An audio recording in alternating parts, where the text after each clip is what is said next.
অস্ট্রেলিয়ার ভোক্তা নিয়ন্ত্রক সংস্থার তদন্তে প্রতিযোগিতা ব্যাহত করার অভিযোগ প্রমাণ হওয়ার পর গুগল ৫৫ মিলিয়ন অস্ট্রেলিয়ান ডলার বা প্রায় ৩৬ মিলিয়ন মার্কিন ডলার জরিমানা দিতে রাজি হয়েছে।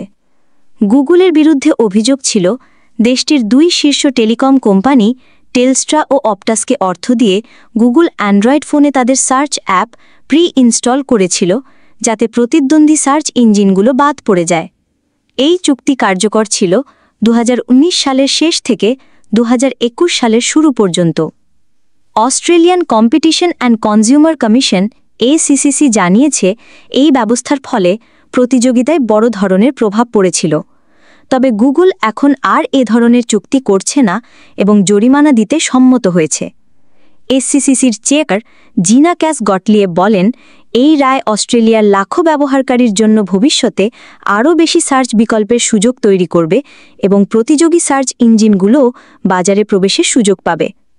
গত সপ্তাহে এপিক গেমস কর্তৃক আনা মামলায় আদালত বেশিরভাগ ক্ষেত্রেই গুগল ও অ্যাপলের বিরুদ্ধে রায় দিয়েছে। পাশাপাশি গত মাসে ১৬ বছরের নিচের ব্যবহারকারীদের জন্য সামাজিক যোগাযোগ মাধ্যম নিষিদ্ধের তালিকায় ইউটিউবকেও যুক্ত করা হয়। সব মিলিয়ে অস্ট্রেলিয়ায় গুগলের জন্য এটি এক কঠিন সময় হয়ে দাঁড়িয়েছে।